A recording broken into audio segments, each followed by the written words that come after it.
बिस्मिल्लाहिर्रहमानिर्रहीम। Dear secondary students, last time हमने बात की थी inheritance of colour blindness inheritance of haemophilia की, जो एक्स लिंक्ड रिसेसिव ट्रेट था।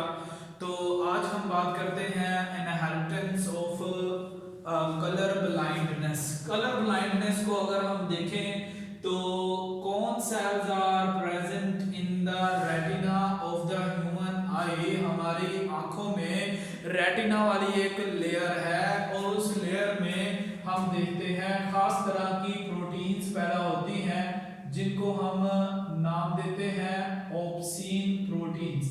अब ये ऑप्सीन प्रोटीन्स क्या काम करती हैं, कौन सेल्स के साथ मिलकर जो लाइट, जो रोशनी हमारी आईज में गई है उसमें मौजूद जो डिफरेंट वेवलेंथ्स हैं इनको एब्जॉर्ब करके डिटेक्ट करने का काम करती हैं।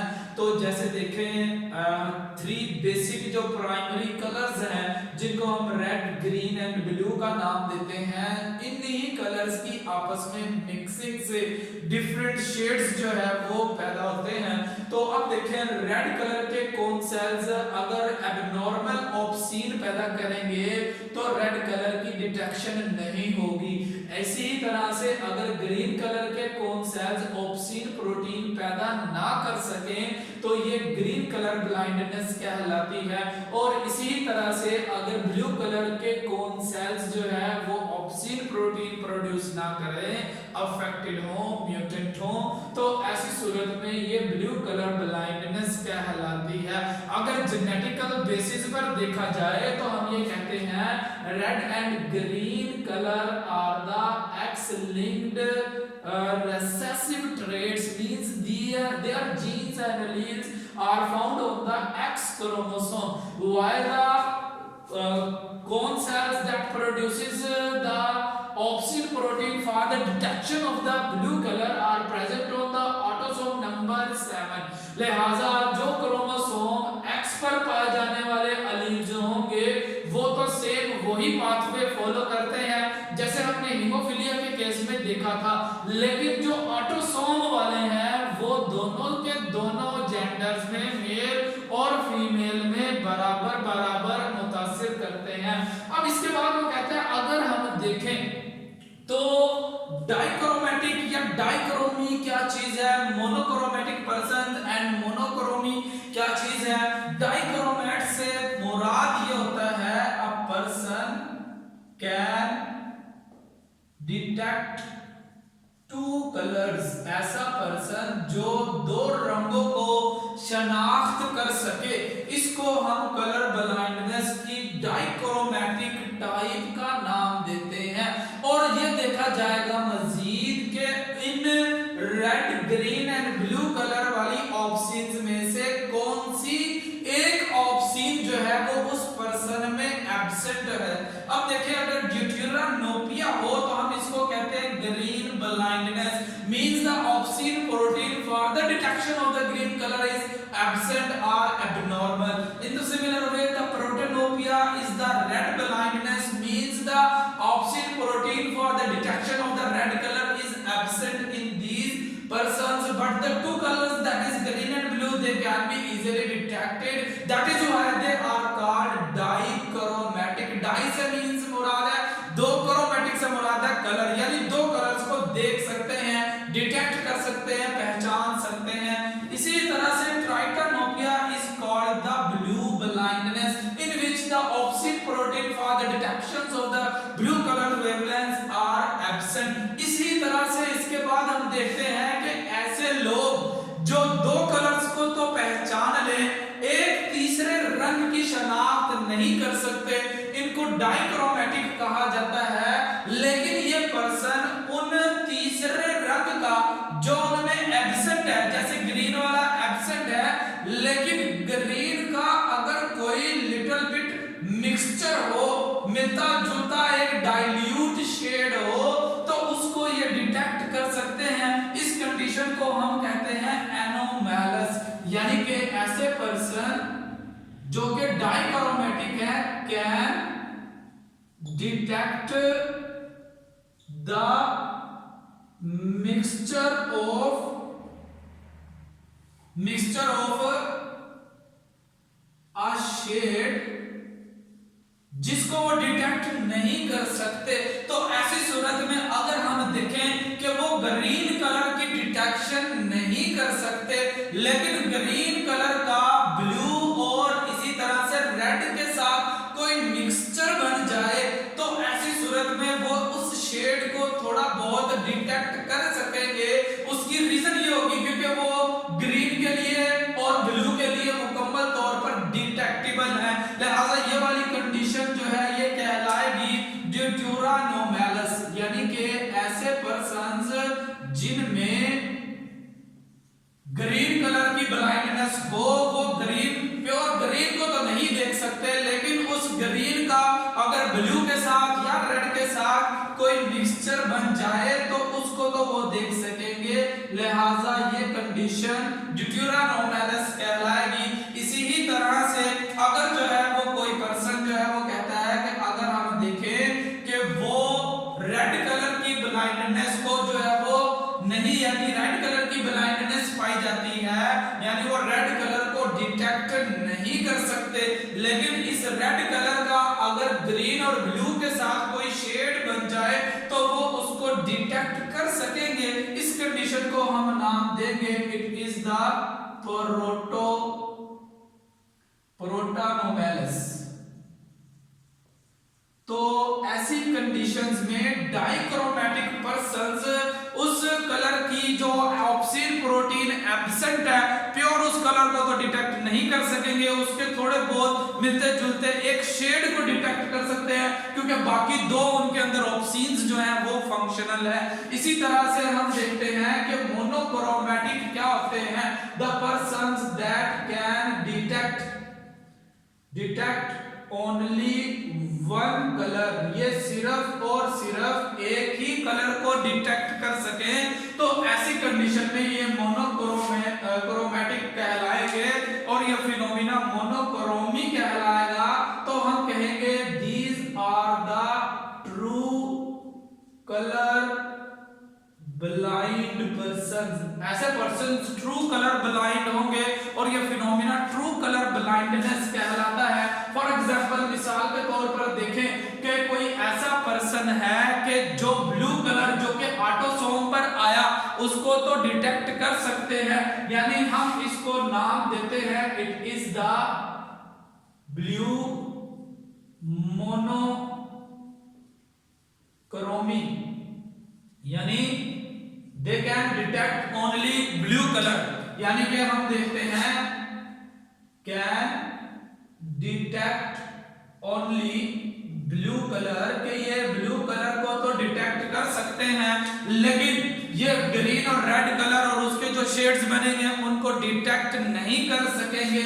इसलिए हम इसको कहते हैं it is called the true colour blindness, या इसको हम कहते हैं it is also called red and green blindness. हम इसको रेड और इसी ही तरह से ग्रीन ब्लाइंडनेस का नाम देते हैं, they will be called as red and green blindness.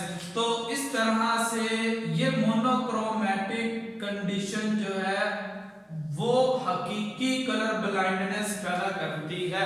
अब जरा बात करेंगे कि जो हीमोफीलिया के रिसेसिव अलील थे, वैसे ही ये ग्रीन और रेड क्रोमोसोम्स, रेड कलर की ऑप्सिन प्रोटीन के जो अलील होंगे एक्स लिंक्ड रिसेसिव होने की वजह से, जैसे हमने हीमोफीलिया में देखा था कि ये एक अफेक्टेड फादर से ट्रांसफर हुए थे एक कैरियर मदर में, और एक कैरियर मदर से नेक्स्ट अगली जनरेशन में मुंतकिल हुए थे एक मेल में, यानी ग्रैंडसन में। तो इसी तरह से कलर ब्लाइंडनेस के अलील भी अगली जनरेशन में अफेक्टेड फादर से कैरियर डॉटर के जरिए से नेक्स्ट जनरेशन में मेल में जाहिर होंगे। तो अब देखिए हम इसका एक पेडिग्री चार्ट बना लेते हैं।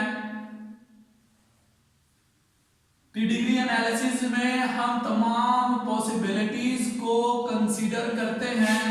Pedigree chart for colour blindness, for colour blindness. अब अब सपोज किया फॉर एग्जांपल फर्ज किया देखे सपोज ये एक फीमेल है और ये नॉर्मल है और नॉर्मल होने की वजह से हम इसमें कैपिटल सी लेबल करते हैं, जबकि ये एक फादर है यानी ये एक मेल है जो कि एबनॉर्मल है, इसमें स्मॉल सी हम इसको रिप्रेजेंट करते हैं। और इसी तरह से जब इसका क्रॉस होता है एक नॉर्मल फीमेल के साथ तो देखे F1 जनरेशन में पहली जनरेशन में जितने भी मेल प्रोड्यूस हो फीमेल प्रोड्यूस होंगे वो तमाम के तमाम नॉर्मल होंगे, लेकिन यहाँ पर हम देखेंगे जितनी भी फीमेल प्रोड्यूस होंगी वो तमाम की तमाम कैरियर होंगी। उसकी रीजन उसकी वजह क्या है कि इन फीमेल में अगली जनरेशन में जब फीमेल प्रोड्यूस होगी तो एक एक्स क्रोमोसोम मदर से आएगा, दूसरा एक्स क्रोमोसोम फादर से आएगा, जो कि रिसेसिव होने की वजह से इस जनरेशन की F1 जनरेशन की तमाम फीमेल्स को कैरियर बना देगा। तो हम देखें स्पर्म की जो पॉसिबिलिटीज है फॉर्मेशन की वो एक ही बार लिख लेते हैं, जैसे कि इसमें जितने भी एग प्रोड्यूस हो तमाम के तमाम एक जैसे होंगे और इसमें दो तरह के स्पर्म प्रोड्यूस हो सकते हैं। एक जाहिर सी बात है एक्स वाला स्पर्म होगा, एक्चुअल में दो एक्स वाले दो वाई वाले, क्योंकि दोनों एक जैसे ही होंगे, हम एक एक बार ही लिख लेते हैं। तो अब देखें कि जो अलील है इस वाले एक्स क्रोमोसोम पर कैपिटल सी है और यहाँ पर स्मॉल सी है, वाई पर तो अलील होता ही नहीं है। अब देखें अगर ये वाला एक्स स्पर्म से फर्टिलाइज करे रैंडम बेसिस पर तो नेक्स्ट जनरेशन में ये डबल एक्स एक फीमेल प्रोड्यूस होगी और कैपिटल सी फीमेल में आया इस मदर से और रिसेसिव अलील स्मॉल सी आ गया फादर की तरफ से, ये कैरियर मदर हुई। और इसी ही तरह से यहाँ पर देखें ये मेल प्रोड्यूस होगा, एक्चुअल में दो मेल प्रोड्यूस होंगे, दो फीमेल, दोनों की जीनेटिक बेसिस एक जैसी, जीन्स एक जैसे होंगे, हम एक एक बार ही लिख रहे हैं। तो अब देखें ये वाला मेल प्रोड्यूस होगा और ये नॉर्मल है क्योंकि इस मेल में जो एक्स आएगा वो मदर की तरफ से जो कि डोमिनेंट एलील है नॉर्मल है, लिहाजा हम यहाँ पर देखते हैं ये वाली मदर कैरियर है और ये वाला मेल इंडिविजुअल नॉर्मल है। अब देखें अगर हम इनके अलील्स को एक और रंग से लेबल कर लें, सपोज किया कि हम इसको जो हमने अलील्स इनके ऊपर लिखे हैं ग्रीन कलर से लेबल कर लें ताकि जो है डिफरेंशिएशन हो जाए।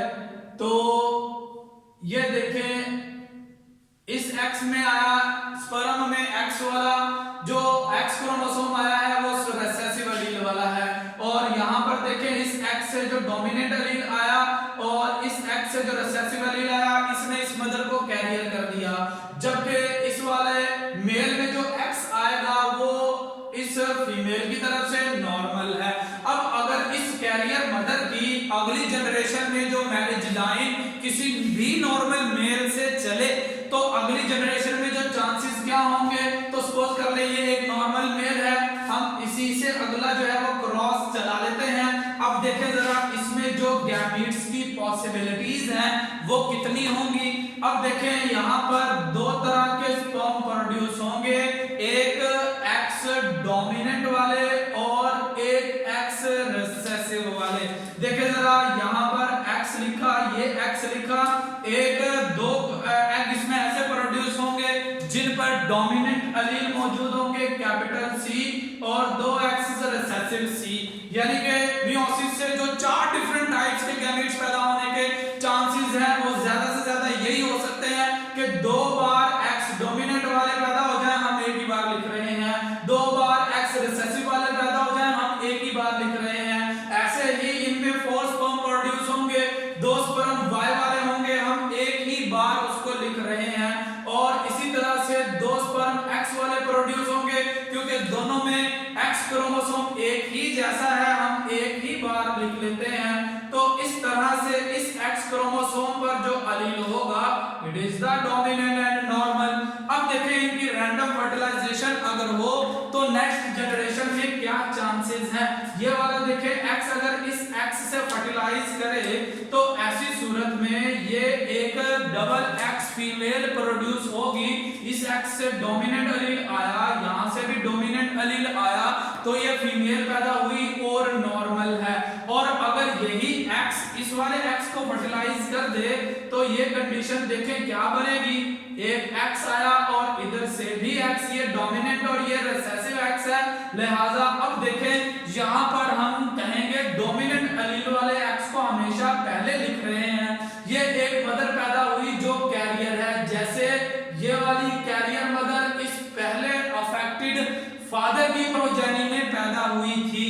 और इसी ही तरह से अब बारी है वाई वाले स्पर्म की फर्टिलाइजेशन की।